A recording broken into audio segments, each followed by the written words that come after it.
औलाद का मोह। दिलीप और सुधांशु नाम के दो भाई थे। दिलीप की शादी कावेरी के साथ हुई और सुधांशु की शादी माया के साथ। शादी के बाद दोनों भाई अपनी अपनी पत्नी के साथ खुशी खुशी रहा करते थे। दोनों भाइयों के परिवार एक ही घर में रहता था। साथ में खाना, साथ में घूमना, कुल मिलाकर दोनों भाइयों का परिवार खुशहाल परिवार था। कुछ सालों के बाद दिलीप की पत्नी कावेरी को एक बेटा हुआ। भैया, आज मैं बहुत खुश हूँ, चाचा बन गया हूँ मैं। हाँ भाई साहब, इस बच्चे के घर में आने से तो रौनक आ गई है। मैं सबको बताऊंगी कि मैं तो चाची बन गई हूँ, चाची। तुम दोनों कितने अच्छे हो। हमारे बच्चे के आने से ऐसे खुश हो रहे हो जैसे ये बच्चा तुम्हारा ही हो। बस भैया, अब आपका बेटा इस दुनिया में आ गया ना, हम भी कोशिश करेंगे कि हमारा भी बच्चा जल्दी से इस दुनिया में आ जाए। और फिर आपका और हमारा बच्चा दोनों मिलकर दिन भर घर के आंगन में खेला करेंगे। कितना मजा आएगा ना। सच कहती हूँ माया, मैं भी उसी दिन का इंतजार कर रही हूँ जब तुम्हारी भी गोद भर जाएगी और मेरे बेटे को एक छोटा भाई या बहन मिल जाएगी। 1 साल बीत जाता है। दिलीप और कावेरी का बेटा अब 1 साल का हो चुका था, लेकिन सुधांशु और माया की कोई औलाद नहीं होती। माया, लगता है कि हमारी जिंदगी में बच्चे का सुख ही नहीं है। ऐसा क्यों कहते हैं? दिलीप भाई साहब का बेटा भी तो हमारा ही बेटा है ना। तुम्हारी बात बिल्कुल ठीक है माया, लेकिन फिर भी हमारा खुद का एक बच्चा होता तो कितना अच्छा होता।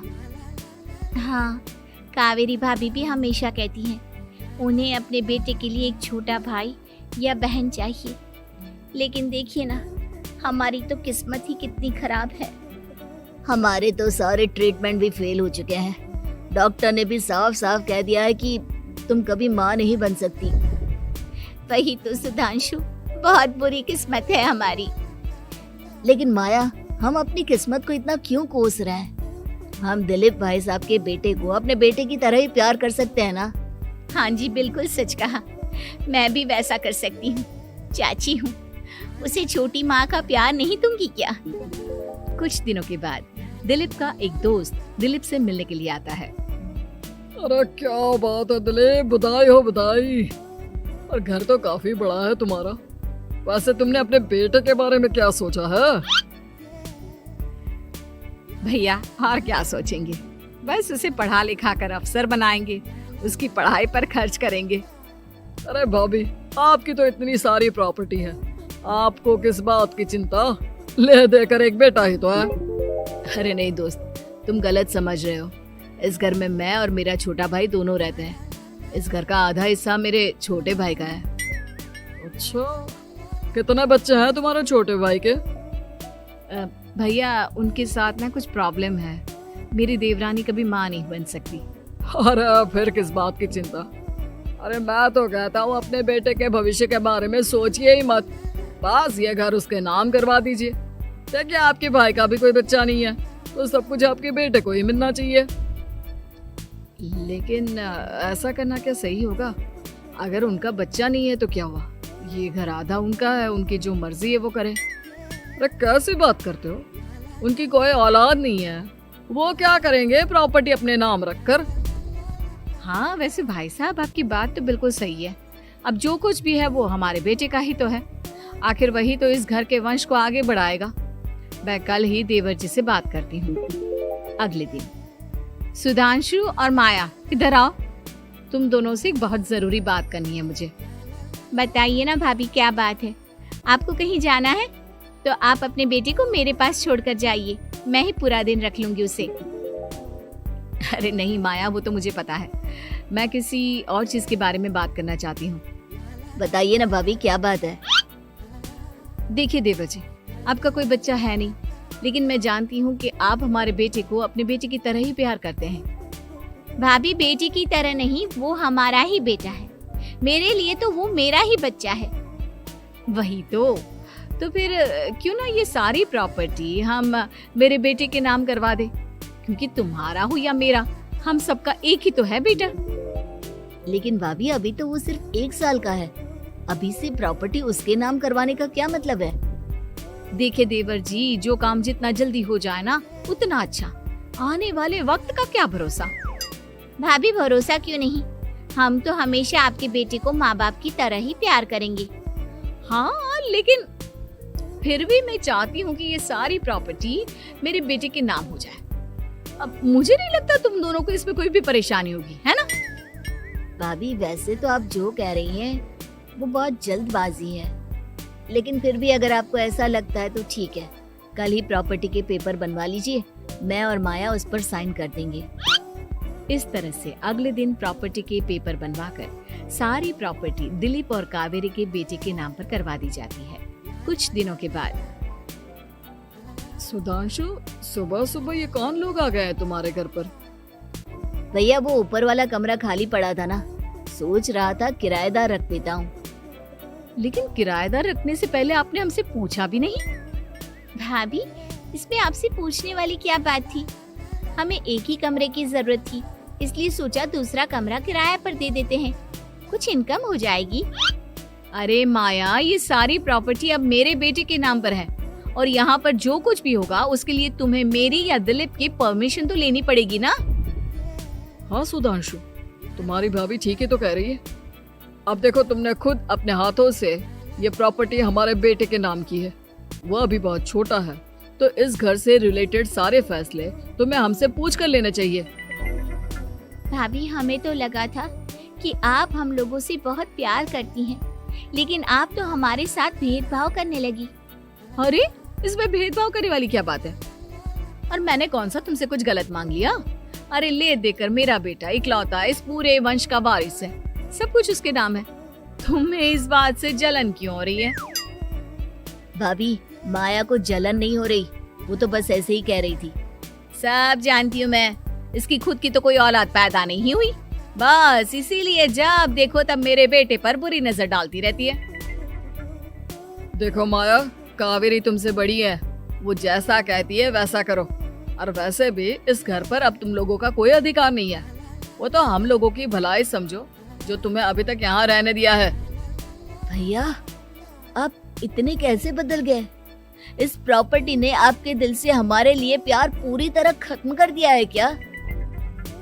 इसी तरह वक्त बीतता जाता है और देखते देखते दिलीप और कावेरी का बेटा प्रणव 25 साल का हो जाता है और उसकी नौकरी लग जाती है। पापा आज मेरा अपॉइंटमेंट लेटर आ गया है, मैंने सिंगापुर में जॉब ज्वाइन कर ली है। लेकिन प्रणव, विदेश में नौकरी करने जाने से पहले तुम्हें कम से कम अपने मम्मी पापा से एक बार पूछना चाहिए था ना। इसमें पूछने वाली क्या बात है माँ, मैं सिंगापुर जाकर जॉब करना चाहता हूँ तो करना चाहता हूँ। देखो प्रणव, हमने तुम्हारे लिए इतनी सारी प्रॉपर्टी यहाँ पर रखी हुई है, उन सब का क्या होगा? यहाँ रहो, बिजनेस करो। सॉरी पापा, मैं यहाँ रहकर कोई बिजनेस नहीं करने वाला, और ये जितनी भी प्रॉपर्टी आपने मेरे लिए संभाल कर रखी है ना, ऐसे ही किसी को दान में दे दीजिए, क्योंकि मैं सिंगापुर से वापस इंडिया आकर कभी नहीं रहने वाला। दिमाग खराब हो गया है तेरा, जानता नहीं तेरी वजह से हमने तेरे चाचा चाची से लड़ाई करके पूरा घर तेरे नाम करवा दिया था। हाँ तो ऐसा करने से पहले आपको सोचना चाहिए था ना। और मम्मा, मैं तो वैसे भी उस वक्त 1 साल का था, मेरा इस मैटर से कोई लेना देना नहीं है। कैसी बात कर रहा है ये लड़का? अरे तेरी वजह से अपने छोटे भाई से दुश्मनी लेकर बैठा हूँ मैंने तो उसे घर से भी निकाल दिया। जानता नहीं तू, बाजू वाले घर में एक छोटा सा कमरा किराए पर लेकर रहते हैं तेरे चाचा चाची, और ये सब मैंने तेरे लिए किया। देखिए पापा, आपने जो कुछ भी किया अपने लिए किया। मैंने आपसे कब कहा था कि मुझे ये प्रॉपर्टी और घर चाहिए? और वैसे भी अपने भाई के साथ इस तरह का बिहेव करके आपने कोई अच्छा काम तो किया नहीं। तू सही कह रहा है बेटा, हमने तेरे चक्कर में अपने छोटे भाई जैसे देवर और बहन जैसी देवरानी को इस घर से निकाल दिया। बहुत बड़ी गलती हो गई मुझसे। ठीक है मॉम, तो अब आप अपनी गलती सुधारो, लेकिन मुझे तो फॉरेन जाना है, मैं वहीं जाऊंगा। अब आगे क्या करना है ये आपका डिसीजन है।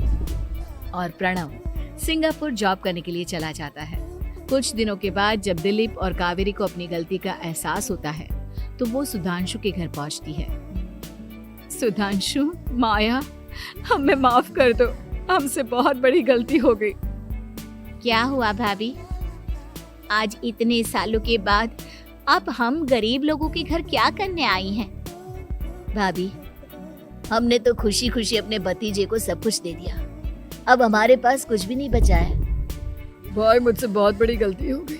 जो तेरे जैसे भाई को मैंने प्रॉपर्टी के चक्कर में घर से निकाला और जिसके लिए मैंने ये सब कुछ किया, वो खुद ही विदेश चला गया। भैया भाभी, जिस बेटे के लिए आपने हम लोगों को इतनी तकलीफ दी, आपस के प्यार को बिगाड़ा, जब वही आपसे दूर चला गया तो आपको इस बात का एहसास हुआ। लेकिन माफ कीजिए, अब हम आपके साथ रहने के लिए उस घर में नहीं आ सकते। नहीं नहीं माया, ऐसा मत कहो, मुझसे बहुत बड़ी गलती हो गई। प्लीज वापस चलो, मैं वो घर फिर से तुम्हारे नाम कर देती हूँ। भाभी, मैं उस घर का क्या करूंगी? किसके लिए? मेरा कोई बच्चा नहीं। मैं तो बस जिंदगी भर आप लोगों के साथ प्यार से रहना चाहती थी, प्रणव को अपने बेटे की तरह प्यार करना चाहती थी, लेकिन आपने मुझसे वो अधिकार छीन लिया। भाभी और भैया, एक सवाल पूछना चाहता हूँ आप लोगों से। जो बच्चा कुछ ही दिन पहले दुनिया में आया हो, जिस बच्चे के भविष्य का आपको पता ही ना हो, उसके लिए अपने पुराने रिश्तों को तोड़ देना, अपने सगे रिश्तेदारों से दुश्मनी मोल लेना, उनके साथ झगड़ा करना, उनकी बेइज्जती करना, क्या ये सही है? कम से कम हमें सही वक्त का इंतजार तो करना चाहिए ना। सिर्फ प्रॉपर्टी के लिए अपने सगे भाई को घर से निकाल दिया, वो भी अपने 1 साल के बेटे के लिए।